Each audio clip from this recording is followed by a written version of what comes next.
تو شیطان کہے گا مجھے کیوں جوتے مارتے ہو، میں تمہیں جگاتا ہوں، اٹھو تہجد پڑھو، اٹھو تہجد پڑھو، کیا کرتے ہو؟ تو آج انسانیت کی لوگ باتیں کرتے ہیں، انسانیت کے لیے کام کرو۔ میں نے کہا انسانیت کے لیے کام کرنا یہ یک قومی نظریہ ہے، یہ ایک قومی نظریہ ہے، انسانیت کے لیے کام کرنا۔ انسان تو ہندوستان میں سارے ہی انسان نہیں تھے، ہندو بھی تھے، سکھ بھی تھے، مسلمان بھی تھے، عیسائی بھی تھے، پھر یہ وطن بنانے کی کیا ضرورت تھی؟ آج تم اس کو سلوٹ مارتے ہو جو یک قومی نظریے کا حامل تھا، اور ہمارے ان علماء کو کہتے ہو تم انتہا پسندی کی باتیں کرتے ہو۔ ذلیل کے بچوں، وہاں ہندو بھی تھے، سکھ بھی تھے، انسانیت کے لیے کام ہو رہا تھا، تو ہمارے بزرگوں نے کہا کہ نہیں نہیں نہیں، قومیں دنیا میں دو رہتی ہیں، ایک کافر اور ایک مسلمان، تو ہمیں ایک علیحدہ وطن چاہیے جس میں مسلمان رہ کر حضور کے دین پر عمل کرے۔ بس یہ پاکستان یک قومی نظریے کی بنیاد پر بنا، یہ دو قومی نظریے کی بنیاد۔ پاکستان کا مطلب کیا؟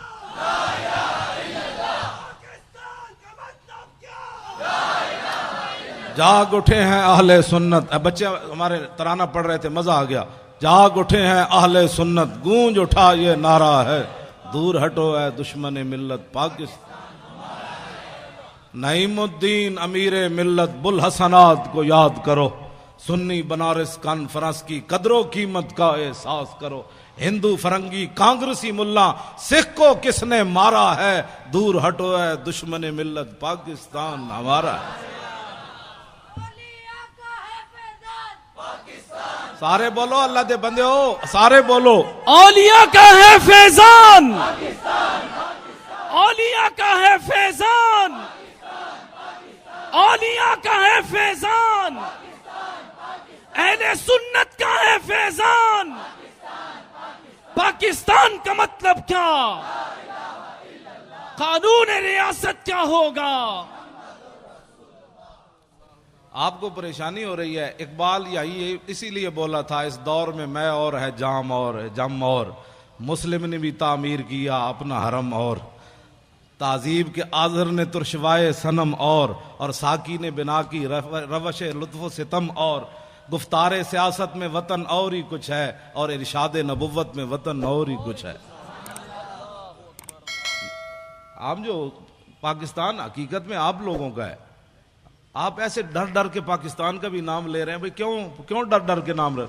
علامہ فضل حق خیر آبادی کا نعرہ میں پھر انہوں نے بھی پڑھا تو میں پھر لگاتا ہوں، منج کا لباس پہنا ہوا ہو، منج کی چارپائی کے اوپر جو ہے نا رات میں آدمی سو نہیں سکتا، چادر بھی بچھی ہو تو سو نہیں سکتا، منج کا لباس انسان نے پہنا ہوا ہو، اور مٹی کے ٹوکرا سر پر ہو، اور زہر جیسا پانی پیا ہو، اور تنبے جیسی غذا کھائی ہو، پھر بھی مٹی اٹھا کر نہ اللہ کا شکوہ کرے نہ رسول، اتنا بڑا شہزادہ، اتنا بڑا علامہ، اور مٹی کے ٹوکرے اٹھا کر بھی انگریزوں کو یہ بتائے تم کیا سمجھتے ہو کہ یہ میں پچھتا گیا ہوں، میں واپس لے لوں گا فتویٰ؟ آپ نے فرمایا نہیں نہیں، لب بام بھی پکارا، سرے دار بھی صدا دی، میں کہاں کہاں پہنچا تیری دید کی لگن میں۔ ہمارے بزرگوں نے 1857 کے اندر ہمارے بزرگ داڑیاں منڈا کر بھاگا کوئی نہیں۔ مولانا غلام غوث بغدادی صاحب، یہ پاکستان کی خوشبو ایسے ہر طرف نہیں پھیل رہی، ہمارے بزرگ ایک ایک دن 300 علماء پھانسی پر جھولے، اونٹ پر باندھ کر درختوں کے نیچے سے گزارتے تھے، ایسے اونٹ کو دوڑا کر جب لاتے تھے تو ہمارے بزرگوں کی گردن اتر کر ادھر چلی جاتی تھی، تماشے دیکھتے تھے، لیکن کسی بھی عالم نے نہیں کہا ذرا ٹھہرو میں اسلام چھوڑتا ہوں، ذرا ٹھہرو میں داڑھی منڈواتا ہوں، ذرا ٹھہرو میں معافی چاہتا ہوں۔ 300 علماء ایک دن پھانسی پر جھولتے رہے، لیکن وہ ہمارے علماء فرماتے رہے، او ذلیل کے بچوں ستم گر دھرا ہنر آزمائے، تو تیر آزما ہم جگر آزمائے۔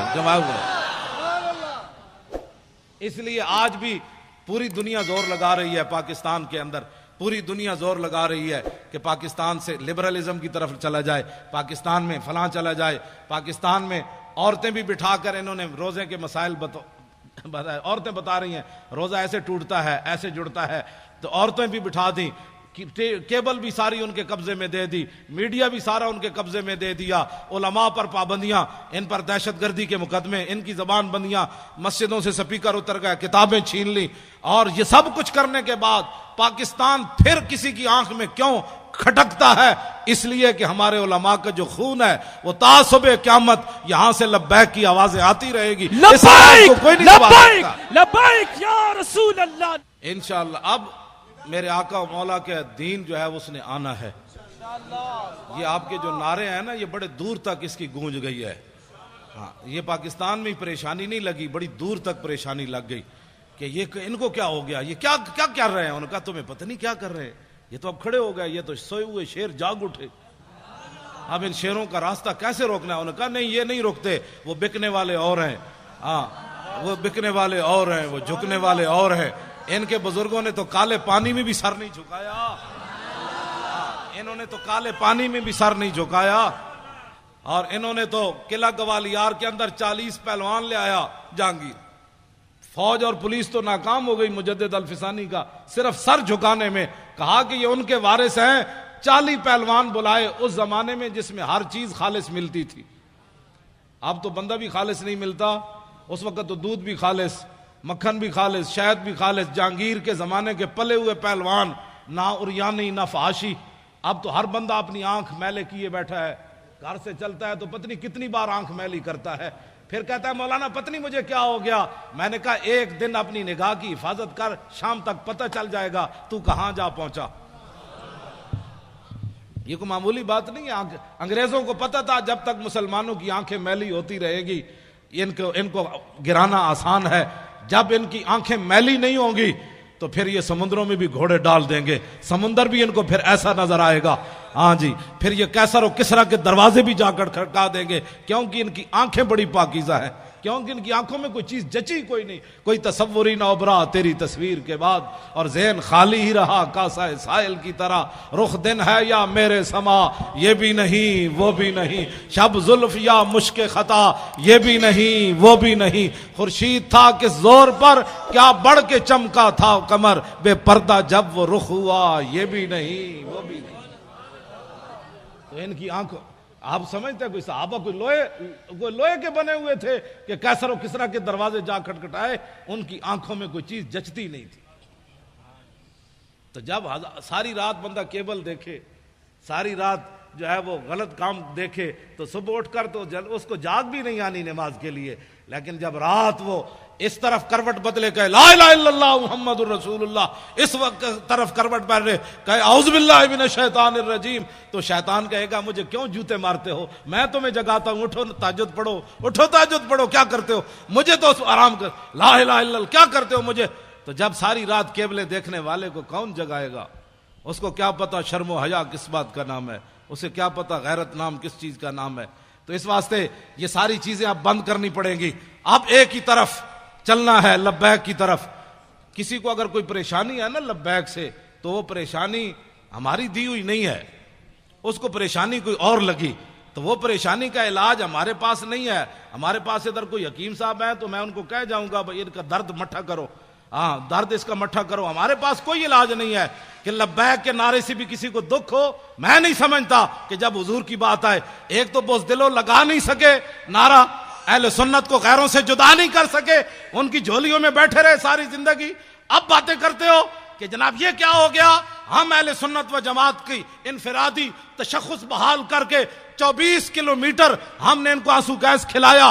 آنسو گیس کھلانے کے بعد ربڑ کی گولیاں کھائیں, پھر 4 دن بھوکے رہ کر بھی 4 فٹ بلند ہو کر زمین سے کہتے تھے لبیک یا رسول اللہ, لبیک لبیک یا رسول اللہ, لبیک لبیک لبیک یا رسول اللہ, لبیک یہ منظر ہم نے پیدا کیا. رسول اللہ, لبیک لبیک لبیک یا رسول اللہ, لبیک لبیک لبیک یا رسول اللہ, لبیک لبیک لبیک یا رسول اللہ, لبیک لبیک لبیک یا رسول اللہ, لبیک لبیک لبیک یا رسول اللہ, لبیک لبیک لبیک یا رسول اللہ, لبیک لبیک لبیک یا رسول اللہ, لبیک لبیک لبیک یا رسول اللہ, لبیک لبیک لبیک یا رسول اللہ, لبیک لبیک لبیک لبیک یا رسول اللہ.